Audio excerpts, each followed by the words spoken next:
So for the past 7 months, well now it's more so 8 months because I've been back for about a month now. And when I first, of course, announced that I was going to be doing a lot of catching up, and that I was going to review all the pay-per-views I missed, except for Super Showdown and Crown Jewel. Crown Jewel 2018, Super Showdown 2019. Those are the only two pay-per-views I was not gonna review. What's up, Tyler? Thank you for joining the live chat. But this was one of them that I was getting ready to tear to shreds. Now, I just did Clash of Champions in the last one, and that show was just a show that just was what it was.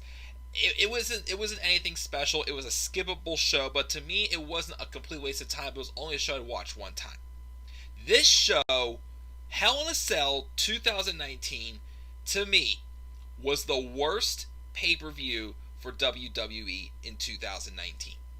I would say this or TLC, I thought, was the two worst shows. And then probably Clash of Champions or Stomping Grounds, maybe. This, though, was the worst. And I'm going to tell you why I thought this one was the worst. Again, Clash of Champions, skippable, was what it was, though. It was a C show. TLC, when we get to that was just a boring show. I mean, it had a couple matches I liked, but it was still a very boring, pointless show. And that one, I would say, was the second worst. This, though, here's the thing. If it wasn't for two matches, and maybe one or two small little things I could get out of this,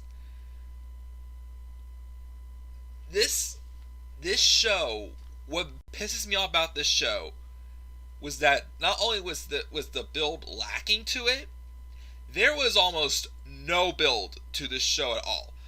None whatsoever. Because we went into this show with only 3 or 4 matches actually advertised. And I'm like, how on earth are you gonna put on a pay-per-view with just 4 matches advertised? They added 5 more, including the pre-show match, all filler matches. One of them, I mean, I'll give some of them credit. Like, there was something to it, but still, unacceptable. WWE at this point was obviously a lot more focused, cared much more about the SmackDown debut on Fox. Because we had a WWE title match that was awful. We had that ladder match with Kevin Owens and Shane McMahon. You could have saved for this pay-per-view. You could have saved that Owens and Shane match for this pay-per-view. But no. We had a bunch of filler matches that we've seen how many times around this time. Plus, on top of that, you had one of the most horrible and insulting endings you could have to a Hell in a Cell match. We thought Roman Reigns and Braun Strowman inside Hell in a Cell was insulting, though how they ended that. What we got in the main event of this show was worse. I thought it was worse. And because of that, because of the lack of preparation, like, this looked like them showing up to WWE writers showing up to the class and just procrastinating something like terribly at the last second. Again, I say this story constantly. I had a professor in college. He was for 2 of my video classes, for 2 of them. Definitely one guy who just felt like he always kept you on your toes, which I don't like to be put on the spot a lot, but he put us on the spot a lot. Anytime I see WWE doing this horrible right, I think back to that professor. I'm thinking, geez, he wouldn't have passed me if I put up stories like this, or whatnot. He wouldn't have passed him up, you know. And with just the lack of preparation for this show, just found it unacceptable. So that completely killed it for me. Because once again, all we got was a bunch of filler matches and then an insulting ending. And again, this show did have a match of the year candidate. For the women, that is. Was it my women's match of the year? I think it was my women's match of the year. Let me actually check, because I still have the notes in case if we still ever do it. Was this my women's match of the year? Where is it? Actually, no, it was not. It was definitely one of them. But my women's match of the year actually came from the only other NXT paper, well, one of the last two NXT pay per views I have to review still to catch up. But well, not counting NXT UK. But anyways, but no, it actually came from NXT Takeover War Games. Was my women's match here, but this will probably be second choice for my women's match of the year. But other than that, again, this show was just embarrassing. It was insulting. It was called Hell in a Cell. WWE threw themselves inside Hell in a Cell in this show because they literally just embarrassed themselves. And the reaction that they got at the end of this show, absolutely, they deserved every bit of what happened to them. And we'll get to that when we talk about in the main event how I kind of feel bad for Seth Rollins about this, but at the same time, I do not because of what he said afterwards that obviously has pissed a lot of people off. So yeah, we got to talk about this show. There's a lot to talk about. Again, there's going to be a lot of ranting on this show. And again, basically because once again, WWE showed up unprepared. No hype whatsoever, and gave us nothing but a bunch of random filler matches that we had seen how many times during this time. And that's just unacceptable. I was not happy about that. But Tyler has something live chat. Let's see what that's first. Tyler said he got a question. What if WrestleMania 33 with WWE Championship match was John Cena and AJ Styles instead of Bray and Orton, and AJ wins the 2017 Rumble? Well, I mean, AJ was still the champion, though. Well, I mean, he did drop the title. He could have entered the Rumble, won the match. I honestly, in late 2016, was for them actually having the trilogy one-on-one between John Cena and AJ Styles actually at WrestleMania. I was for that. Whether if whoever would have won the match, I don't know. But I was for that. I thought, definitely with the match they put on at SummerSlam, like that could definitely try to top that off at WrestleMania. The match at Rumble 2017 was still great, don't get me wrong, but I actually was for them doing a trilogy with AJ Styles and John Cena at WrestleMania. Or they could have done a triple threat with including Taker in there as well, because obviously Taker was a favorite to win the Rumble in 2017, but not a bad idea. Clash of Champions was his worst to him. It was like December, December 2006. Also, get rid of Hell in a Cell, Money in the Bank as a pay-per-view, and they should wait a week for this show. They could have, but yes, I still agree completely. Hell in a Cell does not need to be the name of a show, because once again, we don't need a gimmick match to be the name of a pay-per-view. It takes over because it has matches. Well, okay, Sasha Banks and Becky Lynch was meant for Hell in a Cell. That feud was built for that. Seth Rollins and Bray Wyatt's meant for Hell in a Cell. But was Seth and Bray really, meant for Hell in a Cell? That's the question I propose to you all. But we'll get to that, of course, when we get to that main event.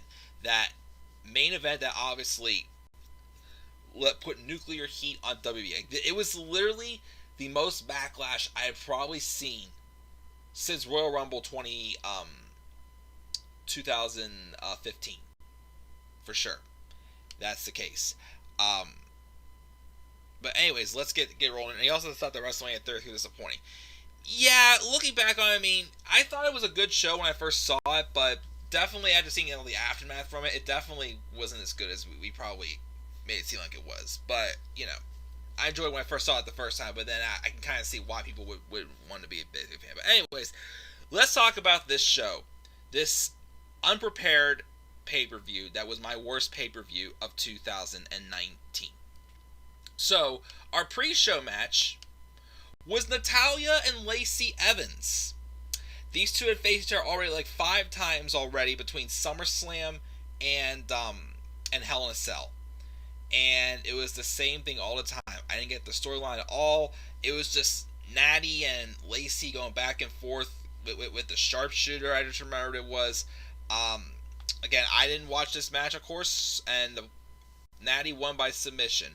But once again, there was a botched pinfall also, I think, like on the last episode of Raw before this. So, we did this how many more times, and all of a sudden these two became best of friends. And they had that match at Crown Jewel that we're constantly reminded made history as the first ever women's match in Saudi Arabia. Whatnot, which obviously WWE just overhypes themselves, and it got annoying after a while. We didn't care, but yeah. This is right around the time right before they started forcing Lacey Evans down our throats as a babyface, which just is not working to me. I'm sorry, but yeah, Natty won this. And again, this feud still continued on after that. I don't know why, but that was just annoying. Also on the pre-show, Mustafa Ali. Well, he was still Ali. This is before they gave him Mustafa back. He was interviewed asking about how he's been on a losing streak lately. Randy Orton interrupts him and challenges him to a match. The writing team gets paid, of course, so remember, hashtag working hard. Although these two I actually was kind of for them having this match, because even though I wish I would have had a little more build, but if he would have built it, I was for this, because these two did kind of have some history, I felt. With, I think Ali suffered that eye injury because of, in a match with Orton, that eye injury, whatever it was, that kept him off Elimination Chamber, earlier in 2019. So there was history there. They could have actually built to a legitimate match for sure. So I was for this for sure. But once again, it was just thrown in last second. There wasn't really no hype behind it. That's why it wasn't as enjoyable as it was. We opened up the show though. My match of the night for sure. Second pay-per-view in a row that these two stole the show, which is Sasha Banks and Becky Lynch for the Raw Women's Championship inside Hell in a Cell. This was awesome. This was brutal. It was physical. A lot of great near falls. These definitely by far, well, I think it was only the second Hell in a Cell match for the women. The first one, which was Sasha Banks and Charlotte, it was alright, but it did not live up to the hype for sure. But it was still a nice little historical moment, and it got to main event that pay-per-view. This was awesome though. This was a great match, again, with the build for this match. Obviously, again, Sasha Banks, always has to be on top. As soon as she has an opportunity for a title, she always goes after it. And then, of course, Becky Lynch being the badass it wasn't going to let Sasha Banks, take her spot. It was just freaking awesome again. Again, definitely not one of the best women's matches, but one of the best matches in general for the entire year. Told a great story. Again, it was physical, great use of weapons and everything. I think there was a moment wherever, there's stuff again. They used the cage very well as well for the cell. The only thing is, though, is I really thought Sasha was going to win here. That didn't happen, though, as Becky Lynch would get the win. I think she got Sasha to tap out. But Becky gets the win.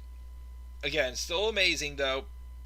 Even though Sasha did not win, I felt she could have used it, because she really hasn't really won too many matches since she's come back in August. Hasn't really done much, unfortunately. But again, it was still a great match, and definitely one of the best matches of 2019, I will say. For men and women, for sure. The second match on the main card was a tornado tag match. I knew this match had a stipulation, but I forgot what it was, but it was actually a tornado tag match. Roman Reigns and Daniel Bryan taking on the team of Eric Rowan and Luke Harper. Again, I already talked enough in Clash of Champions that this storyline was just super botched to begin with. It just looked weird, like Daniel Bryan knew that Rowan was involved, and all of a sudden he didn't. All of a sudden they broke the two of them up, and Rowan refused to be, disrespected and treated like he was just someone's puppet. But then Luke Harper randomly returned very briefly, and I think he was shortly gone again after this. So this is a tornado tag match. It's obviously, get all these guys on the card and continue and wrap up the storyline. And to me, again, even though once again it was botched, the whole storyline and whatnot, it's just still a good physical match for sure. I mean, when credit is due, even though they didn't get anything further than this, Harper and Rowan, were definitely, when booked, powerful. These guys were both physical and brutal. Unfortunately, again, when they were the Bludgeon Brothers and they won the tag titles, they didn't feel like they were offering anything different. Now, I don't know if I should blame that on WWE for not giving them anything to work with, or if I blame it on themselves. But these two definitely knew how to look like a dominating, brutalizing tag team, I thought. And I saw that they put on a great performance against them. For sure, we saw a lot of tables broken. It was a physical all-around match. But Rowan and Bryan do get the victory as we expected. Afterwards, Reigns goes for a handshake, but then Bryan rather would hug it out. And this is during a time again where Daniel Bryan again it slowly turned back to being a babyface. Even though once again I feel like they should have done Roman Reigns and Daniel Bryan in a one-on-one match before turning Bryan back being a face. Again, even though it was botched, again, they still tried Daniel Bryan having the storyline of him trying to, rediscover who he is, which would roll into, his feud with another former Wyatt family member, well, the former leader of the Wyatt family member, of course, we talked about at the end of this stream. It led to that story for Daniel Bryan. And, yeah, so this match wasn't too bad either. But once again, this whole storyline was completely botched, and then of course, Eric Rowan would move over to Raw and get a brief push with a cage to be inspired, and Luke Harper would be released within 2 months later, and he went to AEW to be the Exalted One, Brody Lee, and I'm very excited to see what he does for sure with that on Dynamite tomorrow. Then we had the match with Randy Orton and Mustafa Ali. Again, this was average, decent. Again, this definitely probably could have been a better, a more, a better storyline, a more respected match if they actually would have done an actual story and not just just had Orton come up to Ali and challenge a match on a pay-per-view. Again, this isn't Raw, this is not SmackDown. That just felt like a very unorganized last-minute episode of Raw or SmackDown. That's what this was. And again, this match could have definitely benefited from a story happening. But because there was no story, it's just average. That's all the match we can say. It was just an average match for sure. This next, the one spot that was cool in this match I forgot about was Ali did escape from an RKO. I think he did go for RKO. He hit some kind of kip up or something like that, or something like that. But then Orton did follow it up eventually for an RKO. So Ali did have some good counters in this match from that. But I think really after the Survivor Series thing, that was the last time we've really seen Mustafa Ali since then. So I don't know when he'll be back or if he will be back. Who knows? So we had that. Now this match though was a little bit interesting to me. It was Alexa Bliss and Nikki Cross, and they defended their tag titles in an impromptu match with the Kabuki Warriors, Asuka and Kairi Sane. Even though I can kind of say it looked like Nikki and Alexa were slowly turning face, I think that this is a match where it's solidified. And out of the blue, also, the Kabuki Warriors turn heel. Because at the beginning of the match, Kairi Sane goes to shake the hands. And I'm thinking, okay, Alexa Bliss is going to be like, I got no time for that. But instead, it was Kairi Sane who made that motion. I'm like, wait a second here. And this was also the match where Asuka debuted the green mist also, where she sprayed it in the face of I think it was Alexa, or I can't remember who she sprayed the green mist to the face. So that was the debut of the green mist, and this is where the Kabuki Warriors won the tag titles. If it actually had a little bit more build on rather than just them randomly turning them both heel, I think this could definitely work. This had some juice to it.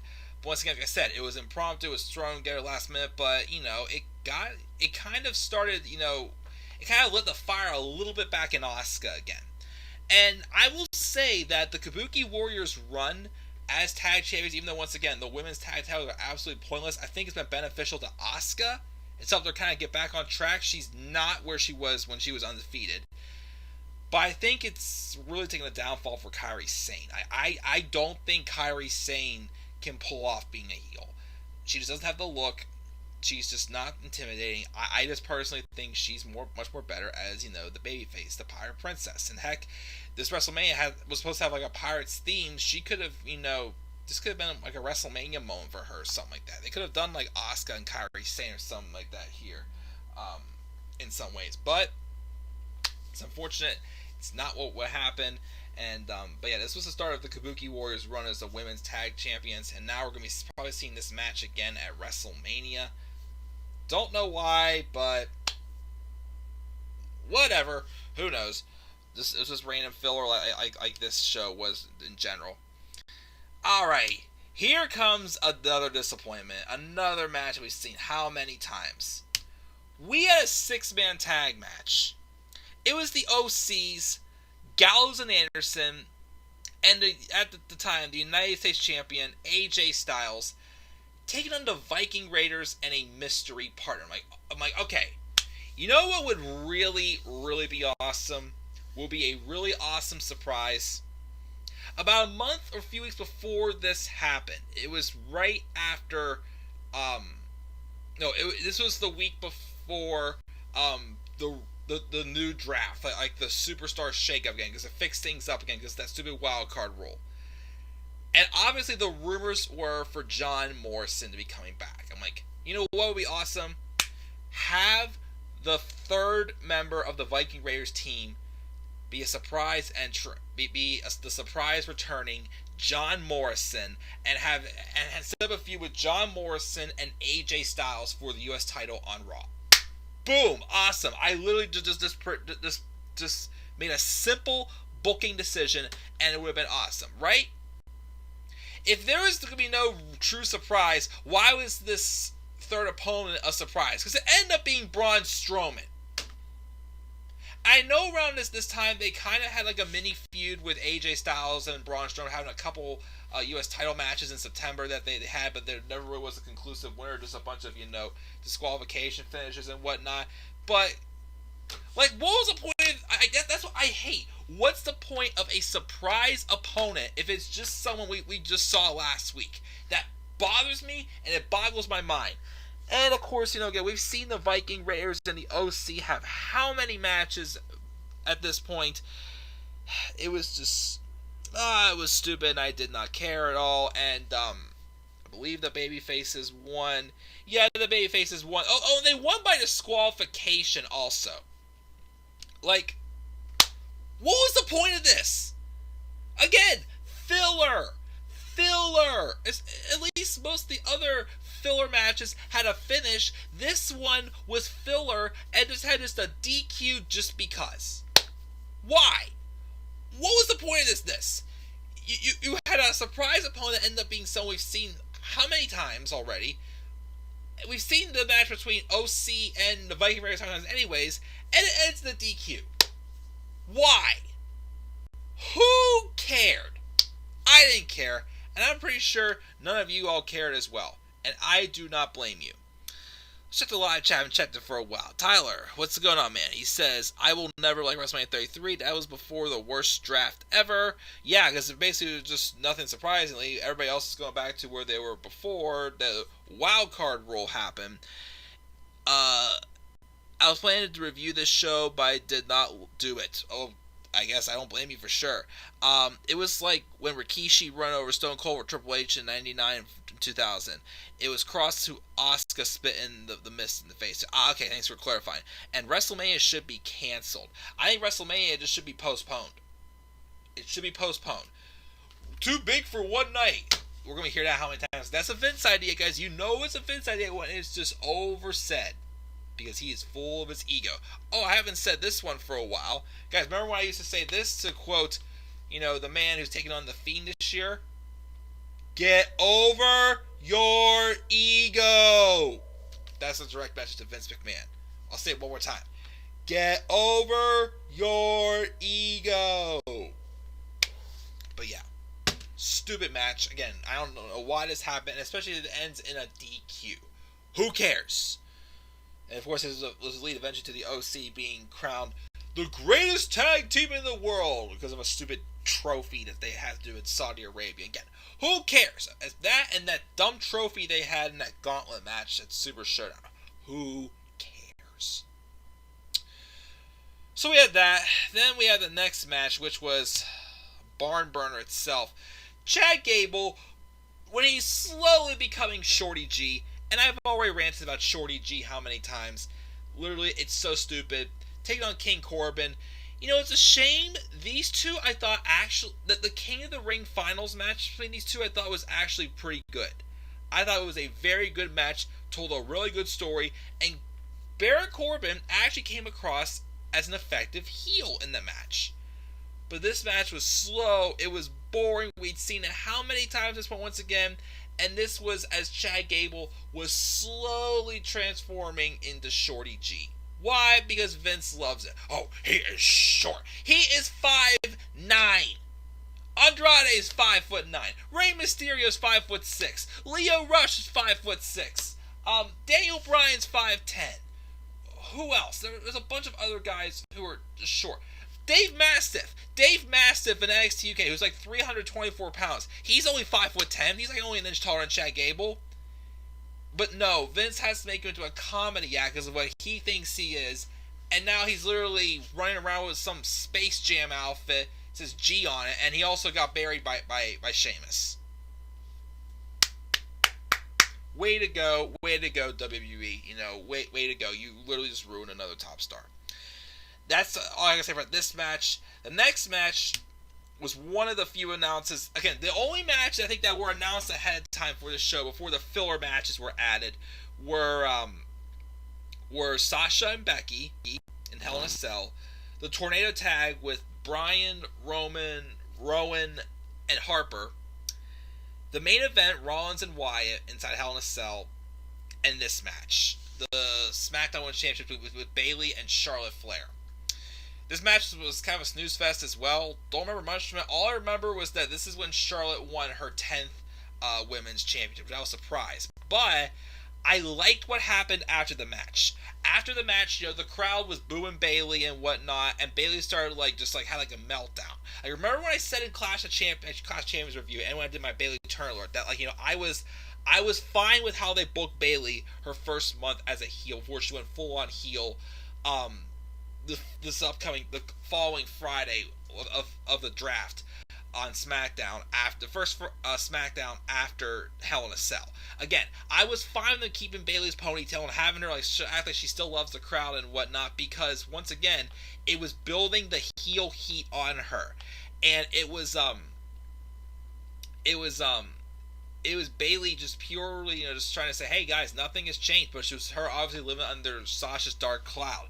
So what I liked after this match was the fact that they just had Bayley finally just break down and realize that, hey, these people actually hate me. They don't think I'm a role model. It was it was good storytelling, I thought, which led to the following Friday a rematch for the SmackDown Women's Championship when Bayley came out in that hoodie with her theme music for the last time, but then took off her hood, revealed it to be her new haircut, and then had something sharp in her hand and swat at the wacky inflatable tube men, and then would beat Charlotte viciously to win back the SmackDown Women's Championship, which I thought was good. Of course, since then, Bayley's just been just that heel champion that's just been thrown in there to eat pins, basically, unfortunately. And that's all I will say about this match. And of course, we have one more. Actually, I forgot to mention also,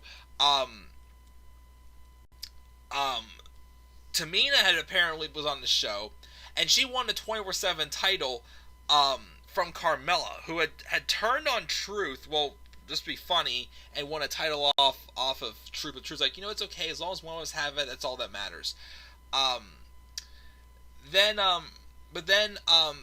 During the match with Gable and Corbin, I forgot to mention, apparently during the match, Tamina ran out there with the 24/7 title, and then Carmella managed to blast Tamina with a super kick, and then Truth would then pin Tamina to win the championship back. So that was random in there.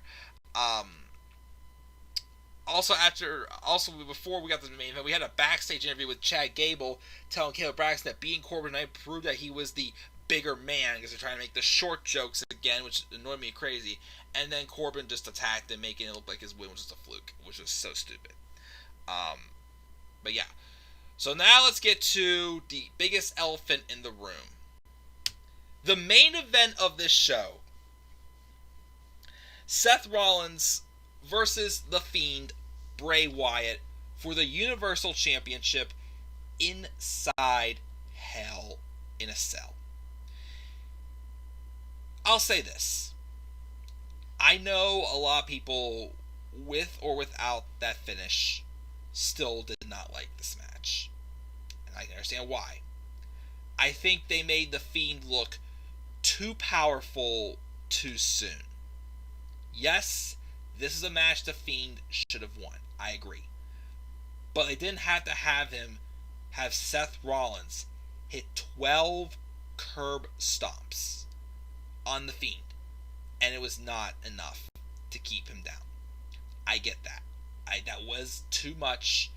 And, obviously they really watered down Seth Rollins. Well, this right here to me was the nail on the coffin for Seth Rollins. Again, this was the guy that everyone wanted to see him take the title off the Beast at WrestleMania last year. And then he had that feud with AJ Styles, had an awesome match of the year candidate at Money in the Bank last year, should have been the main event of that show. But then after that's when he got thrown to that awful feud with Baron Corbin. And that's when he started saying dumb stuff on Twitter that was just getting him in trouble. And people obviously turned on him because of that. And of course this and what he said after this match was just the nail on the coffin. Also, of course, gotta mention, this was the first time we seen the red light that shows during Bray Wyatt's matches. It's ridiculous. It's not necessary at all. I am sorry. I hate it, and I'm sure everybody else does. But the match goes on, and everything Seth Rollins was doing could not keep Bray Wyatt down. And then finally, he starts piling things onto Bray. He, took, a toolbox. He took a ladder.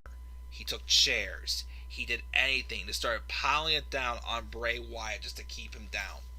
But Bray Wyatt just kept coming up. And yes, there was some shots into the cell. But even then I feel like the cell was not really used effectively in this match. Which, besides that finish, made this match more pointless. Yes, Bray Wyatt could have... Here's the thing. Bray Wyatt could have faced anyone inside Hell in a Cell to put him over in the show. It did not have to be Seth Rollins for the Universal Championship. He just wanted to come after whoever won a Clash of Champions and face him inside Hell in a Cell. So this was a win-win situation and should have been for Bray Wyatt. Open and shut case. WWE, though, instead went a completely different route and completely just insulted for the second year in a row. Insulted the whole idea of Hell in a Cell. So like I said, in 2018, Roman Reigns and Braun Strowman had a feud that was terribly booked because they turned Strowman heel, which was a terrible idea. And I think they were trying to avoid doing that when they had Seth Rollins feud with Braun Strowman for Clash of Champions. I think that's why, the feud went the way it was. They were trying to avoid the same thing happening again. So then, of course, anyway, so that match ended in no contest because Brock Lesnar broke in, barely did any type of beatdown, and claimed it was too bad that these two were not able to finish the match, which was so stupid. This, though, I thought was worse. This was much worse. So, towards the end of the match, as I said, Seth was realizing he could not keep The Fiend down. And I said, I think they made The Fiend look a little too powerful too quickly. Losing this match, though, was not going to be good for The Fiend. I would say what happened wounded The Fiend, because they fixed things at Crown Jewel, but one, this damaged Hell in a Cell, the point of it, and two, it just put the nail in the coffin for Seth Rollins as a babyface. Because Seth Rollins getting piled on chairs, he piled on ladders, he even smashed a toolbox on top of The Fiend. Obviously, sending Seth Rollins to some senile place. It was working. It was literally The Fiend playing the mind games. But then Seth Rollins grabs a sledgehammer. A sledgehammer. Triple H has used that sledgehammer how many times? It's his bread and butter. It's his signature weapon. The referee is waving Seth Rollins off, saying, Seth, I almost said Steph. I'm using that because my sister's name's Steph. Seth, stop this. You're taking things way too far. And first off, it's like, why are you taking things way too far? We're inside Hell in a Cell. Anything goes. He told Seth not to do it. This is not him. So then it was just like, Seth was showing some resistance, like, yeah, you're right, this is not me. But he was obsessed with just putting down the Fiend and beating him. He took the sledgehammer, walloped it, slammed it down on top of, not on top of the Fiend's head, on top of everything that was on top of it. This more so hit the toolbox, I think, if anything. And yes, they'd already sent several shots to the Fiend's head in this match on top of his Fiend mask and whatnot. But Seth Rollins wallops that sledgehammer. It smashes right on top of like all the stuff on top of the Fiend. Didn't even touch the Fiend.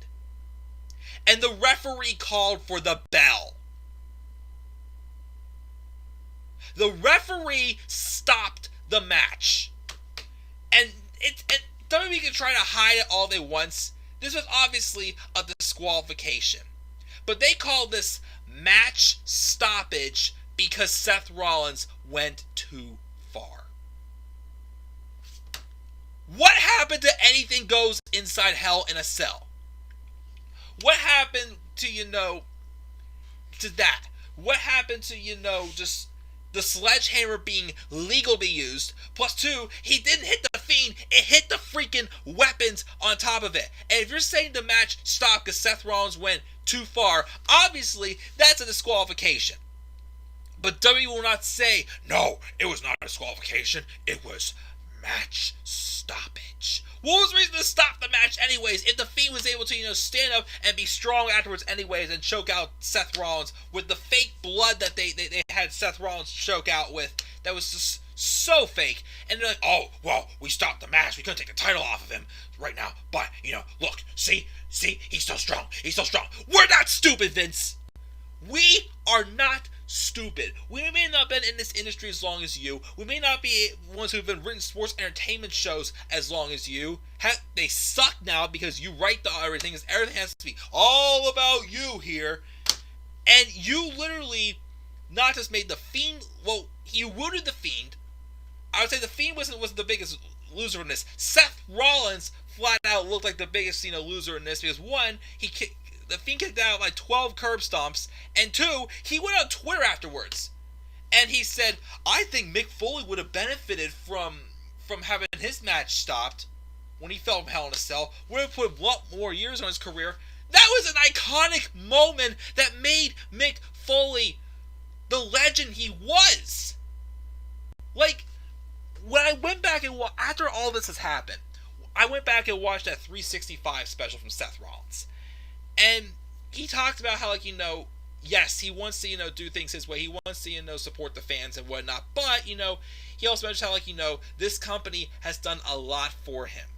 So I get it. He wants to be supportive of the company that's helped him, get to where he is today. I get that. But still, you're literally just bashing your fans. And you're supposed to be this top guy, top main eventer, and just because you're getting crap material to work with, you're blaming us instead of these beloved people who's giving you all you want, who's having you in crappy situations like this. The crowd booed the hell out of this ending. They were booed. Again, I had not seen this much backlash since Rumble 2015. This was awful. This was just embarrassing to the company. To me, it was a black mark. You can cover up whatever you want. This match was ended in a disqualification. This match stoppage stuff is complete BS. Complete BS.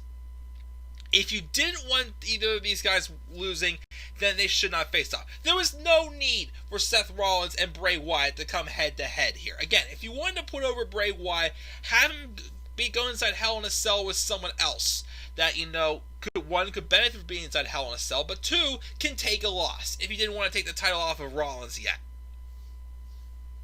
This was awful. This was an embarrassment. It hurt. Like why should I look forward to Hell in a Cell anymore? Because of booking like this. Okay, maybe NXT, if they do Johnny Gargano and Tommaso Ciampa inside Hell in a Cell for their big blow-off match, I'll take that. But I don't know if I can trust the main roster again with Hell in a Cell after having 2 years in a row of screwy finishes, especially this one.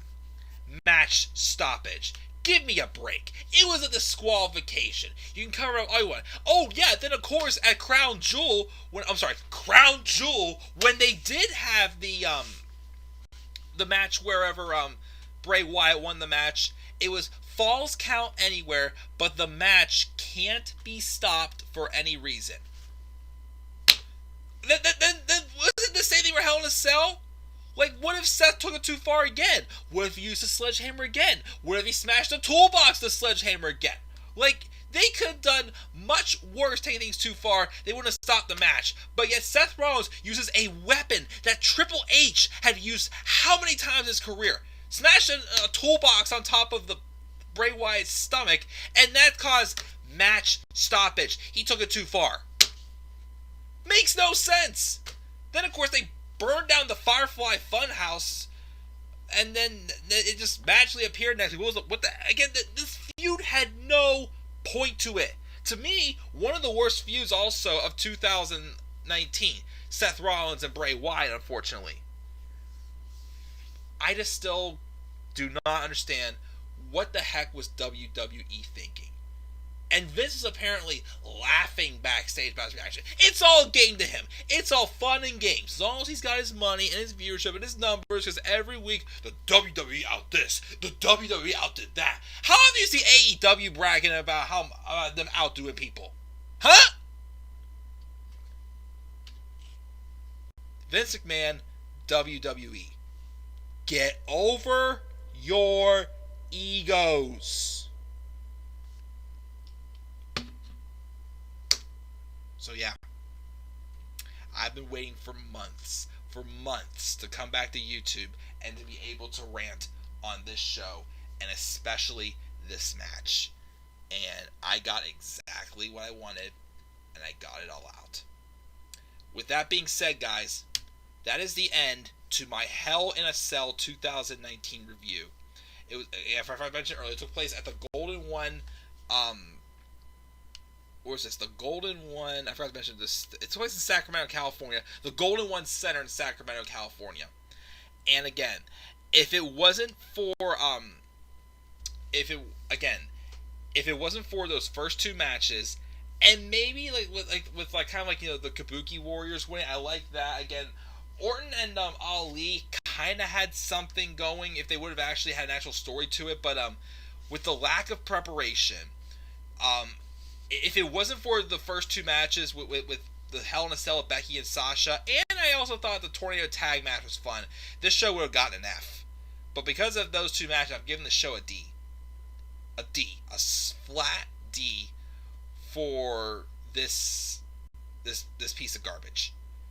Bunch of filler matches that we've seen how many times, no preparation, and an insulting ending to Hell in a Cell, and again, just to the Hell in a Cell match in general, and also this put the nail on the coffin for Seth Rollins. He completely backed himself into the corner, and obviously they had to turn him heel in order to make him relevant again, and just roll with the reactions he's got. Again, at least he actually rolled with it at the right time, and then try to continue to force him as a babyface.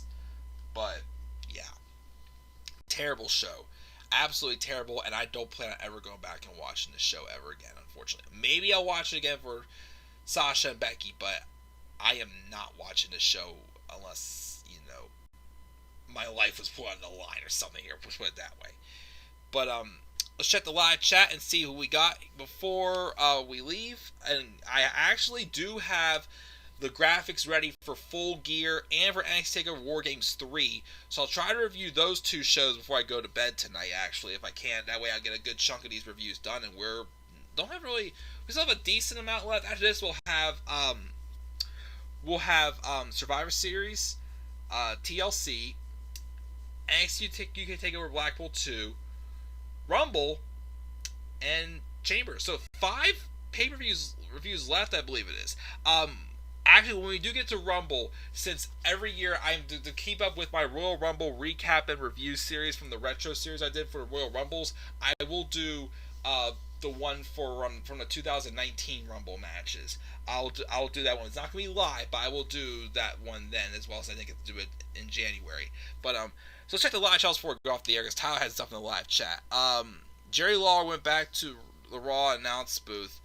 Yeah, that was not a good idea. AJ should have went to SmackDown, the OC to Raw, maybe. Charlotte should have been on SmackDown with the champion. Bayley went to Raw. Bayley has Seth Rollins WWE champion paper resume. I wouldn't say really. I think she just gets booked weak. It's like when Goldberg did not win the world title at SummerSlam 2003. I would say Seth's win by fatality. It was 11 curb stomps. They should have Ray and Seth at Hell in a Cell, not this. Even that, I mean, that they could have had it just a match, but not inside Hell in a Cell. And also get over your egos for sure, WWE. Yeah, definitely. But yeah, guys, that's going to do it for this Hell in a Cell review. Again, I gave Hell in a Cell a D. What were your thoughts as well for Hell in a Cell? Leave your thoughts down in the comment section below. There's always a slap a like on the videos. Subscribe or comment on my channel. Follow me on Twitter at DemandAir93. And I'll be back up here shortly for my next pay-per-view review to catch up, which will be AEW Full Gear 2019. So until then, guys, I'll see you guys in a bit. If this is the last time you're joining me here tonight, have a great rest of your night. Peace out, everybody.